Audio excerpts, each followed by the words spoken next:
Hello friends, स्वागत है आप लोगों का आज के इस सेशन में। यहाँ पर हम लोग इंडियन हिस्ट्री के कुछ एमसीक्यू को देखने वाले हैं। अगर आपने अभी तक चैनल सब्सक्राइब ना किया हो तो कर लीजिएगा। बेहद इंपॉर्टेंट, बहुत ही रोचक तरीके से यहाँ पर हम सारे एमसीक्यू को कवर अप करेंगे। ये वो क्वेश्चंस हैं जो आपके एग्जामिनेशन में पूछे जाने हैं, ठीक है। सो चलिए शुरू करते हैं। यूपी पीसीएस और समीक्षा अधिकारी के लिए हमारा इनिशिएटिव है। आप चाहें तो हमारे फुल लेंथ कोर्स में भी ज्वाइन कर सकते हैं। जो हमारा पेरेंट चैनल है वो है करियर मित्रा, और ये उसका एक सब्सिडरी चैनल है, ठीक है। सो यहाँ पर हम आपको एमसीक्यू कवर अप करवा रहे हैं। सो आप लोग करियर मित्रा को भी ज्वाइन करें। इसके साथ ही आप लोग आज ये जो वीडियो देख रहे हो उसको कंप्लीट देखिएगा, और वीडियो कैसा लगा कमेंट सेक्शन में बताइएगा, और साथ ही चैनल को सब्सक्राइब जरूर कर लेना दोस्त। और अगर पसंद आए तो लाइक का बटन जरूर प्रेस करना, और इस वीडियो को शेयर भी करना अपने फ्रेंड सर्कल में। चलिए शुरू करते हैं, बात करते हैं पहले क्वेश्चन की। पूछा गया है उत्तर प्रदेश की जो सांस्कृतिक विरासत है, इसके संदर्भ में यहाँ पर जो स्टेटमेंट दे रखे हैं वो कौन कौन से स्टेटमेंट यहाँ पर सही हैं। पहला स्टेटमेंट है कि इस प्रदेश के अनेक उत्खनित पुरास्थलों से वैश्विक संदर्भ में कृषि के प्राचीनतम प्रमाण प्राप्त हुए हैं। दूसरा है प्राचीनतम प्राप्त जो कृषि अन्न है वो जौ और धान है। आपको बताना है कि इसमें से कौन सा स्टेटमेंट जो है वो सही है। सो यहाँ पर हम आंसर की तरफ बढ़े इससे पहले यहाँ पर हम देख लेते हैं, जब हम बात करते हैं यूपी की, सो यूपी में कृषि के प्राचीनतम साक्ष्य मिले, ये तो एकदम सही बात है। क्यों? क्योंकि यहाँ पर जब एक्सकवेशन हुआ यानी कि उत्खनन हुआ, तो अलग अलग जगहों से यूपी के जो साइट्स थे, जो हिस्टोरिकल साइट्स हैं, वहां से कृषि के जो साक्ष्य हैं वो मिले हैं, ठीक है। अभी जो नवीनतम खोज है उसके अकॉर्डिंग लोहरा देव, जो कि संत कबीर नगर में लोकेटेड है यूपी में, यहाँ से सबसे पहले खेती के साक्ष्य मिले हैं, कृषि के साक्ष्य मिले हैं भारतीय उपमहाद्वीप में।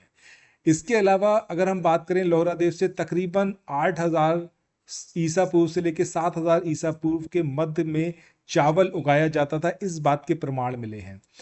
यहां पर यह चीज गौर करने वाली है कि उत्तर प्रदेश से प्राचीनतम प्राप्त कृषि अन्न वो धान नहीं है, वो क्या है, आपका जौ है। यानी कि जौ जो है वो प्राचीनतम कृषि अन्न है जो यहाँ पर उपजाया जाता था। सो इस तरीके से देखें तो यहाँ पर हमारा जो पहला स्टेटमेंट है जिसमें ये वाली बात करी गई है कि यहाँ पर जो अलग अलग पुरास्थल थे वहां से कृषि के साक्ष्य मिलते हैं, ये वाली बात तो सही है।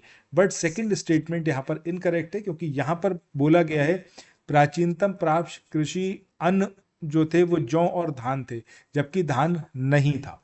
सो आंसर क्या आएगा हमारा, ऑप्शन ए, ठीक है। सो ए जो होगा यानी कि केवल पहला ये सही होगा। इसके बाद आगे बढ़े, यहां पर हम बात करते हैं आहार संस्कृति के बारे में। अब क्या कुछ यहां पर दे रखा है।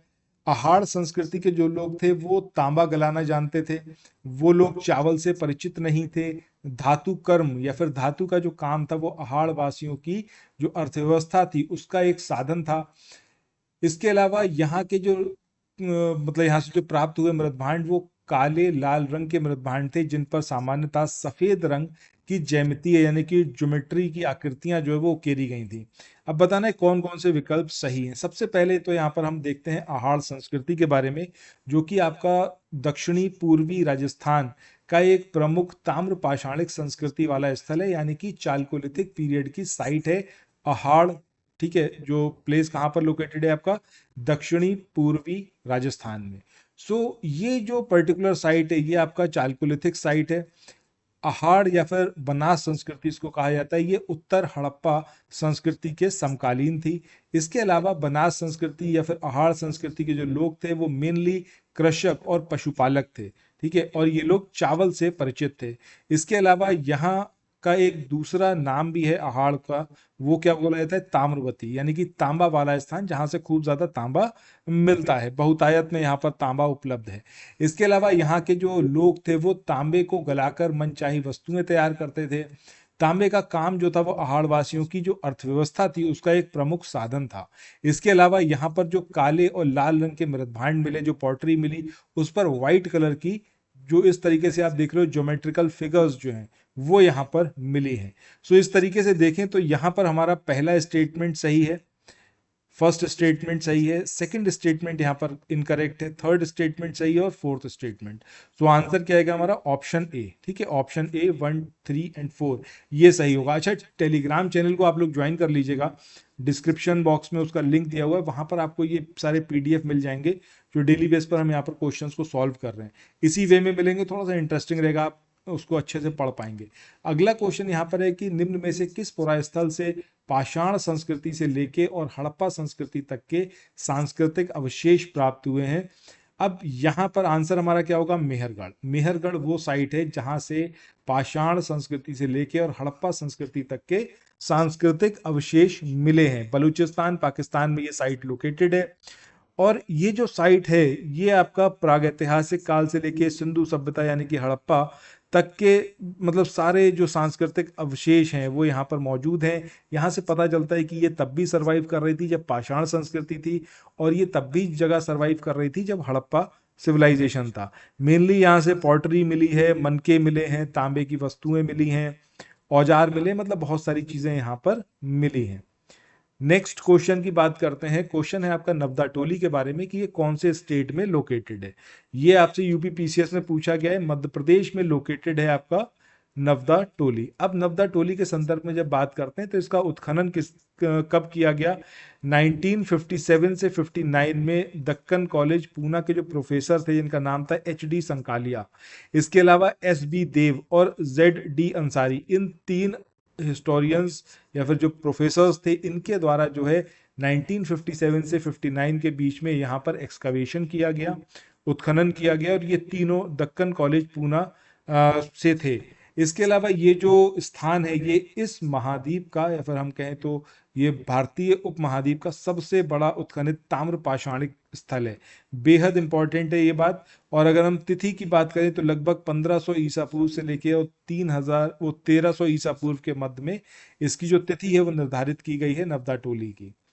इसके बाद नेक्स्ट यहाँ पर हमारा क्वेश्चन है कि वृहत पाषाण स्मारकों की पहचान जो है वो किस सेंस में मिलती है? ये सन्यासी गुफाओं के रूप में मौजूद हैं, ये मृतकों को दफनाने के स्थान के रूप में, मंदिरों के रूप में, या फिर इसमें से कोई नहीं? तो सही आंसर हमारा क्या होगा? सही आंसर होगा कि यहाँ पर जो है मृतकों को दफनाया जाता था। वृहत पाषाण जो अभी हमने देखा यहाँ पर कि वृहत पाषाण स्मारक, इसका मतलब क्या है? ये अलग अलग तरीके से, मतलब शव को दफनाया उसको ढकने के लिए शिष्ट समाधि, मतलब इस तरीके से एक समाधि जो है अंदर इसके मौजूद रहती थी, ऊपर पत्थर, बड़े बड़े पत्थरों से घेर दिया जाता था। सो नव पाषाण युग में साउथ इंडिया में जो शवों को अलग अलग मतलब अलग अलग प्रकार की जो यहाँ पर प्रक्रिया थी जिसमें शवों को दफनाया, उसके चारों तरफ पत्थर लगा दिए राउंड सर्किल में, ऐसे पिट सर्किल देख रहे हो। सो यहाँ पर बीच में शव दफना दिया, चारों तरफ जो है पत्थर उसमें लगा दिए। इसके अलावा कैन सर्किल, यहाँ पर आप देख रहे हो कि चारों तरफ पत्थर लगाए, उसके ऊपर भी पत्थर लगा दिए। डोलमेन यानी कि इसके नीचे एक समाधि है और चारों तरफ जो है पत्थर, और ऊपर छत एक बना दी उसकी। अम्ब्रेला स्टोन, हुड स्टोन, कंदराएं और मेहर, ये अलग अलग प्रकार से जो है शवों को यहाँ पर संरक्षित रखने के लिए उन समाधियों को पाषाण यानी कि पत्थरों से जो है कवर कर दिया जाता था। सो ये था आज का सेशन। ये कैसा लगा कमेंट सेक्शन में बताइएगा। जैसा जैसा आप लोगों का एंगेजमेंट बढ़ता जाएगा वैसे वैसे हम नंबर ऑफ क्वेश्चंस यहाँ पर ज़्यादा करते चले जाएंगे। बाकी टेलीग्राम चैनल को ज़रूर ज्वाइन कर लीजिए। यूपी पीसीएस का जो हमारा कोर्स है जो कि हमारा मेन चैनल है कैरियर मित्रा, उसके द्वारा हम चला रहे हैं, उसको आप ज़रूर ज्वाइन करिए। उसमें आपको घटना चक्र का समरी पीडीएफ प्रोवाइड किया जाएगा। That is very very important. आप यूपी पीसीएस की तैयारी कर रहे हैं, आप यूके पीसीएस की तैयारी कर रहे हैं, आप समीक्षा अधिकारी यूपीपीएससी आयोग के द्वारा या फिर बीपीएससी की तैयारी कर रहे हैं, तो इन सभी एग्जामिनेशन के पॉइंट ऑफ व्यू से घटना चक्र समरी पीडीएफ बहुत ज़्यादा इंपॉर्टेंट है। और जो फुल लेंथ कोर्स है उसमें घटना चक्र समरी पीडीएफ, ल्यूसेंट समरी, इसके अलावा क्रोनिकल मैगजीन की समरी करंट अफेयर्स के लिए, so everything will be provided. ठीक है, सो आप लोग ज्वाइन कर सकते हैं। नंबर आपकी स्क्रीन पर जो है वो ये लिखा हुआ है 9027281376। इस नंबर पर व्हाट्सएप या फिर टेलीग्राम मैसेज कर सकते हैं। बाकी मिलते हैं नेक्स्ट वीडियो में। Thanks for watching, have a nice day, bye bye.